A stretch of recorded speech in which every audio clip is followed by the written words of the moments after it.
Hello, I'm Father Joe Mbala, pastor of St. Malachy Catholic Church in Sterling Heights. Welcome to Saints of the Summer. Today is June the 11th.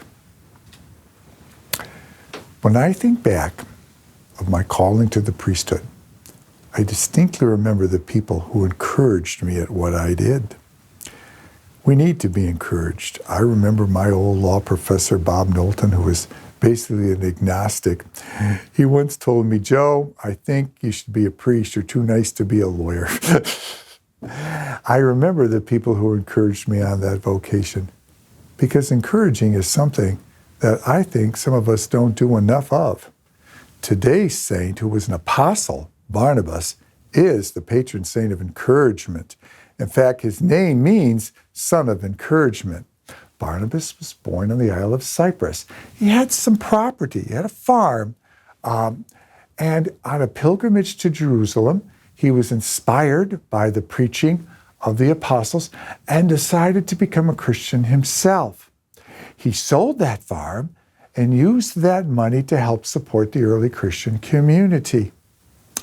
When the Christians had to flee Jerusalem because of the persecution resulting of the martyr of Stephen, Barnabas went to Antioch to see how the Christians were doing and to encourage them in persevering in their faith, and was delighted to find out that they not just were only preaching to the Jewish people, they were preaching to Gentiles as well, which Barnabas completely encouraged.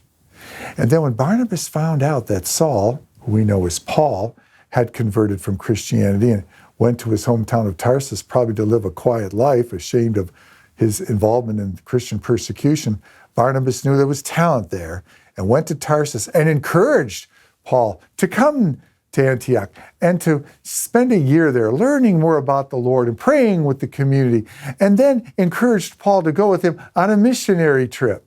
He also encouraged his cousin Mark to go with him. And as we know, it's the same Mark who goes on to write the gospel according to St. Mark. So think about the times you've been encouraged in whatever profession you're in, and think whether or not you're someone who goes out of his way to encourage others, not only in their vocations on earth, but in their vocations to the Lord.